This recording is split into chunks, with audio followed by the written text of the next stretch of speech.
childhood memories are of this place, and my feeling and my need for it have never diminished.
Wedging the clay does several things. It mixes and aligns the clay particles, removes air bubbles, gives the fingers the feel of the clay and an understanding of its workability and texture.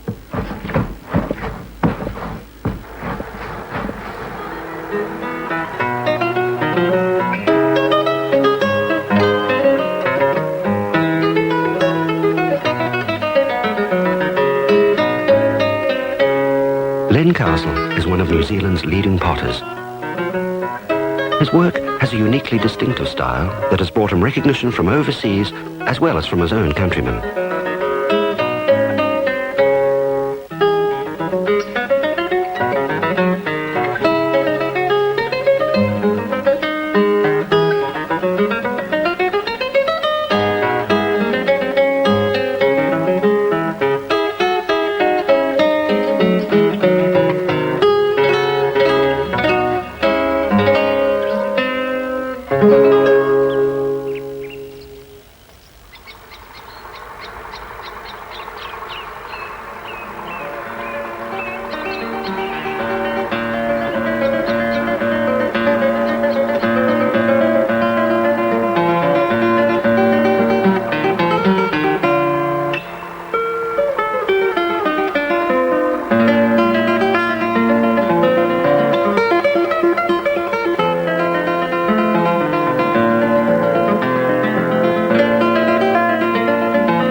If you asked me what stages or processes of pot making gave me the deepest satisfaction, I wouldn't hesitate in answering. When the pot has been finished on the wheel, the turning has been completed, and the pot's surface still retains a slight sheen of wetness, then you're seeing the essential form, naked. It has no covering of glaze and no embellishment to distract you.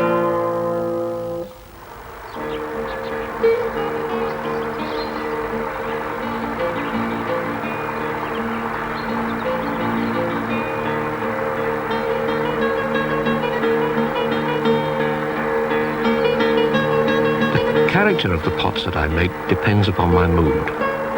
On some occasions I prefer to work slowly on the wheel with a refined type of clay, giving the form a lot of conscious thought, designing the pot in my mind before approaching the wheel.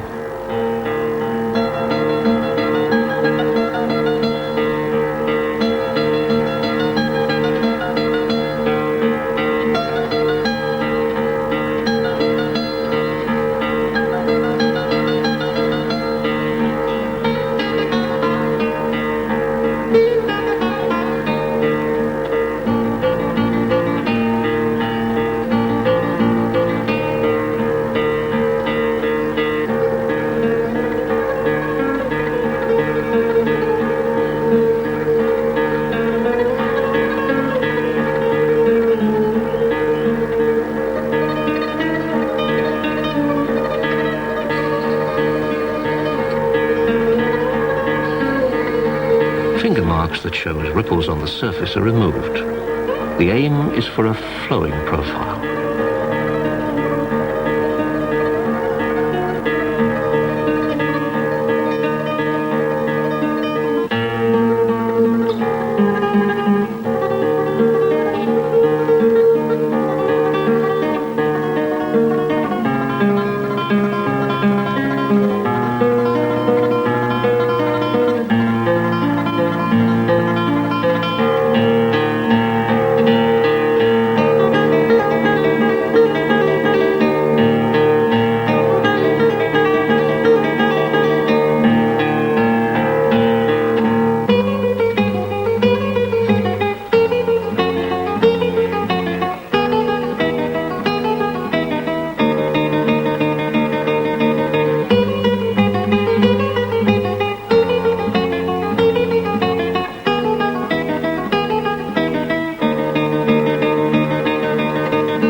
There are other occasions when I prefer to work with a coarser clay, making quick decisions about the shape as it evolves.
I'm trying to capture the form of the pot at its most vigorous when there is the right relationship between the pot and the rich character of the clay.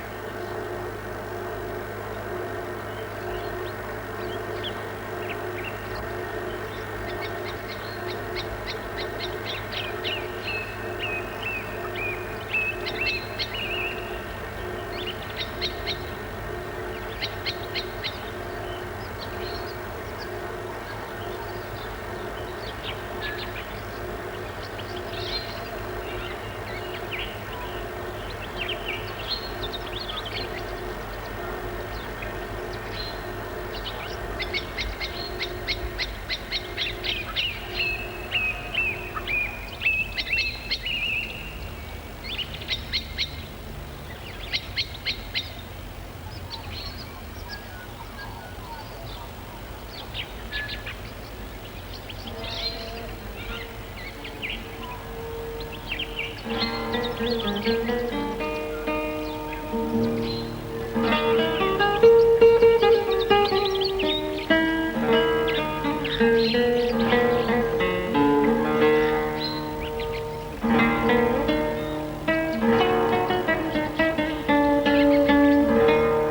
best pots are created when there's a balance between conscious thought and intuitive decisions, capturing the form at the right moment.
For many years, this clay pit was a prime source of my raw materials.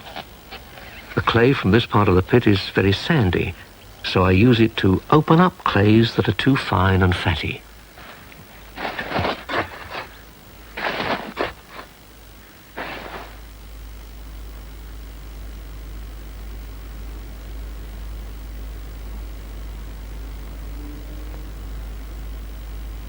A characteristic of many of these hand-built pieces is that, unlike a pot which seems to show a spreading of the clay from the inside to the out, these pieces have a form that is determined from the outside.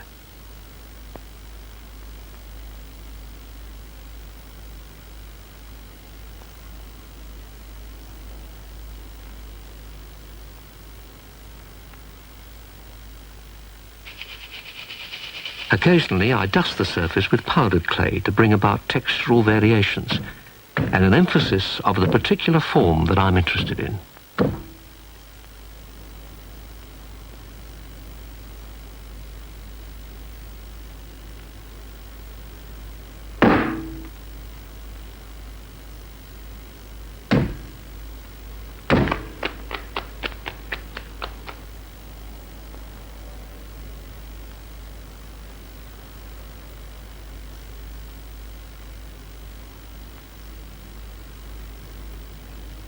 My first experiences with clay were at Auckland Teachers College with Hilary Clark and with R.N. Field at Avondale College.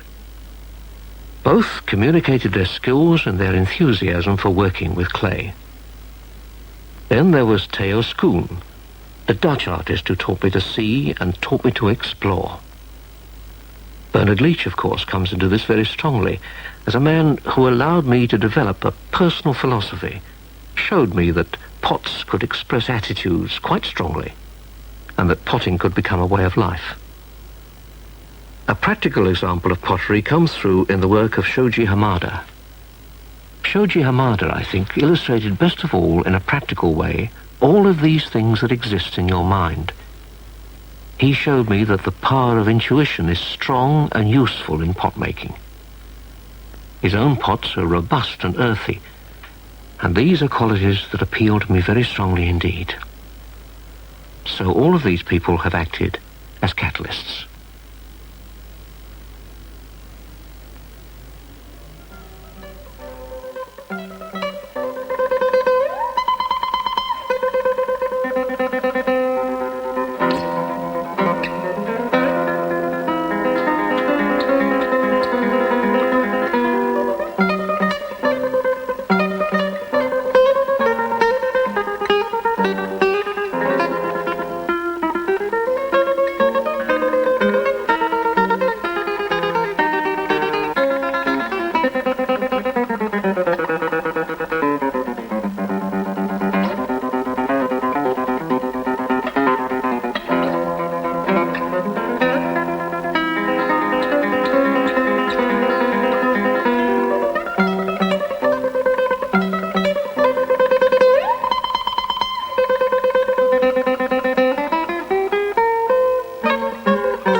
I'm adding crushed brick grog to this clay to give it texture and to improve its stability during drying and firing.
Clay as a material fascinates me. No two clays are exactly alike. Some are unctuous and yield to the slightest touch. Others are coarse-grained or even gritty and more resistant to finger pressure. Words cannot describe its plasticity accurately. Only fingers understand the subtle differences of workability between various clays. Once clay loses its moisture, it loses its plasticity. But when the dried and unplastic pot goes to the final fire, the various fusible materials of the clay can soften if the temperature is high enough, and the clay again regains a degree of plasticity. It responds to both potter and fire. Pots that excite me have a richness of clay and fire expression. The fire adds that final quality of softening and yielding to the pot. I've worked with more than 50 tons of clay during my life, and my fingers have known intimately every gram of it. My respect and love for it remain.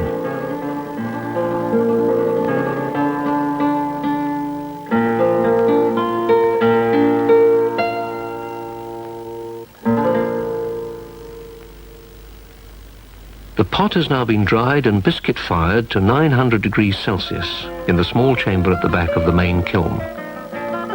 In its fired and altered state, the clay has become a permanent but still porous material. Earth pigments, burnt umber and manganese dioxide mixed with water are used to enhance surface textures and decoration. In the second higher firing, these pigments give the pots a slight metallic sheen.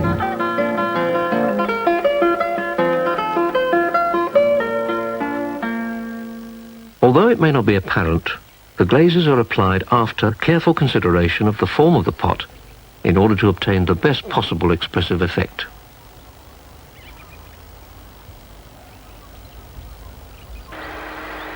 Some pots receive a thin coating of yellow ochre pigment to enrich the colour of the fired clay, as well as acting as a colourant beneath some glazes.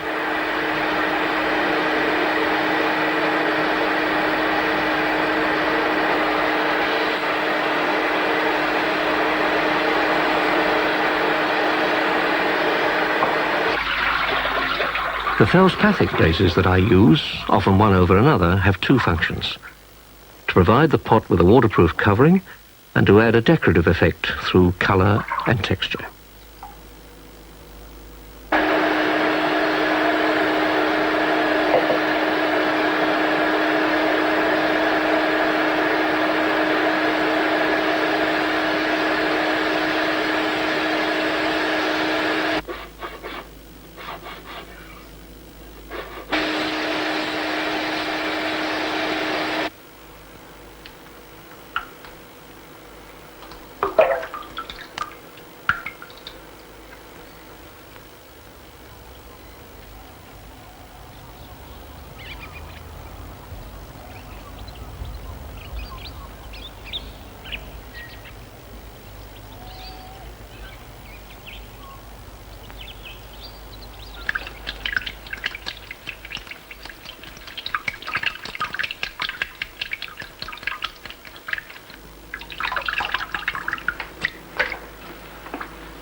One has to think ahead of colour changes, of changes in physical appearance, when the glazed pot is committed to the fire.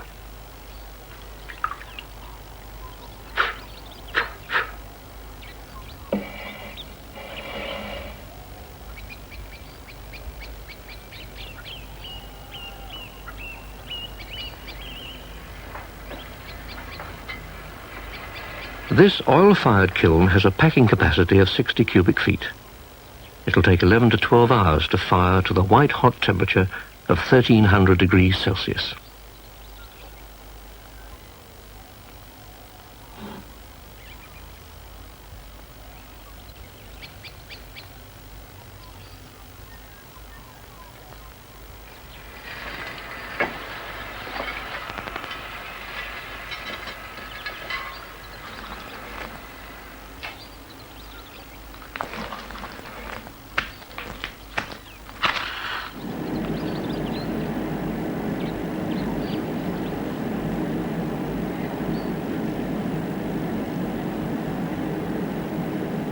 The firing cycle begins with restrained flames to drive out any moisture.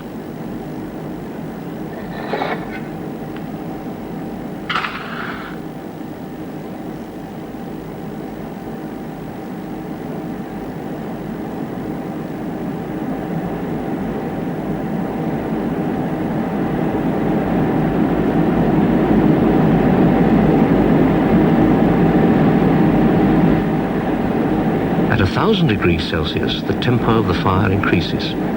The oil flow is stepped up to yield a slightly smoky, reducing atmosphere. Adjustments are made to balance the 6 burners. The glazes have started to melt. Clay pigments and glazes are reacting with the reducing atmosphere to produce special color effects.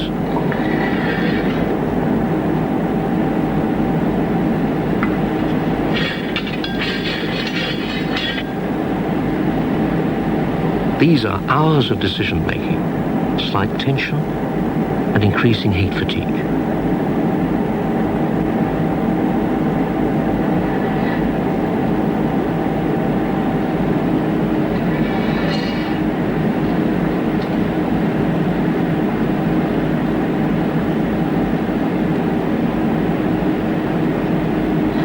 Temperature cones are checked.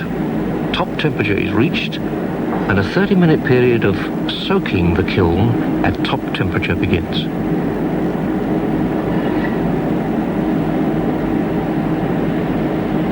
All seems well, and after 12 hours, it's a relief to end the firing. Now the 36-hour cooling phase begins.